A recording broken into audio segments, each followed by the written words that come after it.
విశాఖపట్నం ఎయిర్పోర్ట్కు మాజీ మంత్రి కాంగ్రెస్ సీనియర్ నాయకులు కొనతాల రామకృష్ణ చేరుకున్నారు. వీరికి కార్యకర్తలు అభిమానులు ఘన స్వాగతం పలికారు.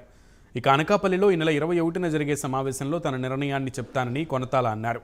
పవన్తో స్టీల్ ప్లాంట్, సుజల స్రవంతి, ఉత్తరాంధ్ర అభివృద్ధి వంటి అంశాలపై చర్చించానని వివరించారు. తాను ఏ పార్టీలో చేరుతానే త్వరలోనే చెబుతానన్నారు.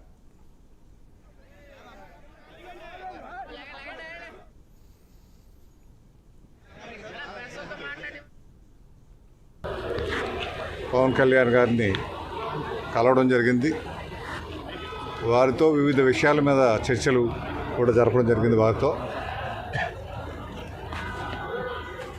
ముఖ్యంగా ఆంధ్ర అభివృద్ధి విషయంలో కానీ, పోలవరం ప్రాజెక్టు, స్టీల్ ప్లాంట్ విషయంలో, ఉత్తరాంధ్ర సుజల స్రవంతి, రైల్వే జోన్ అని ఇతర అంశాలు ఏవైతే ఉన్నాయో ఆ అంశాలన్నిటి మీద మాట్లాడడం జరిగింది విపులంగా.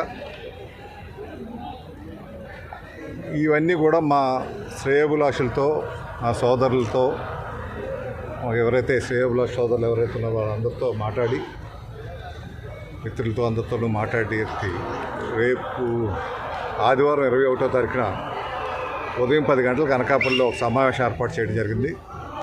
ఈ సమావేశంలో జరిగిన విషయాలన్నీ కూడా వారితో తెలియపరిచి, వారి అభిప్రాయాలన్నీ కూడా తీసుకొని, వారందరి అభిప్రాయాలు క్రోడీకరించి నా నిర్ణయం 21వ తారీఖున నేను అనకాపల్లిలో వీళ్ళతో అందరితో మాట్లాడాక, సమావేశం అయినాక నేను ప్రకటించడం జరుగుతుంది.